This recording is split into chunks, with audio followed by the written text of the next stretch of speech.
Human Rights Day is a somber reminder of how horrible South Africa's past really was. 69 people shot dead for demanding equal rights for all South Africans, laying bare the moral bankruptcy of the apartheid system. Good neighborliness, accepting that there are differences between people.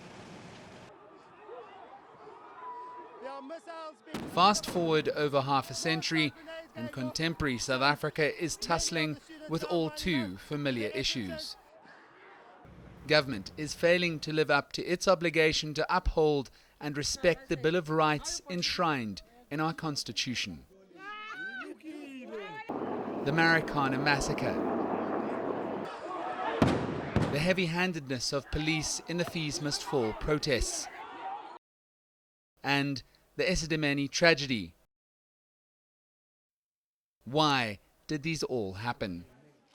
Are the poor, the marginalized, the disenfranchised, people who have been deliberately silenced, who will not be heard, even though they're perfectly capable of expressing themselves and expressing their views, expressing their hopes, expressing their aspirations and what they desire for their communities and their own lives, fully expressing and exercising their agency.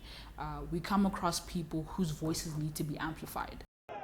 Experts warn that violence is hardwired into South Africa's DNA.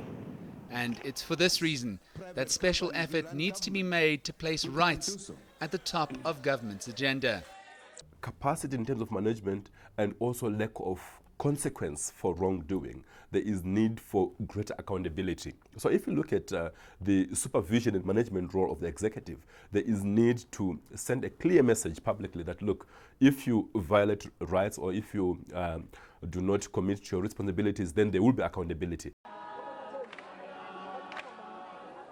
And while the checks and balances in the country's constitutional system are holding strong, this should not be the first point of call for South Africans wanting to access their rights.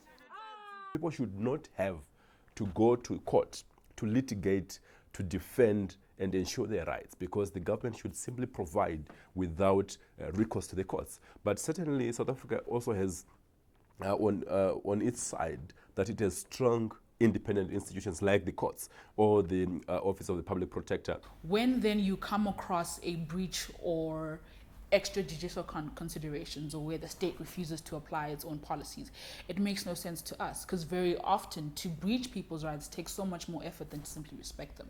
South Africa today can't realistically be compared with the brutal apartheid system that blights our history. But the government and all South Africans need to remember the responsibilities that come with the rights enshrined in our Constitution. Rights that are, in theory, enjoyed by all. Nicolaas Bauer, Johannesburg.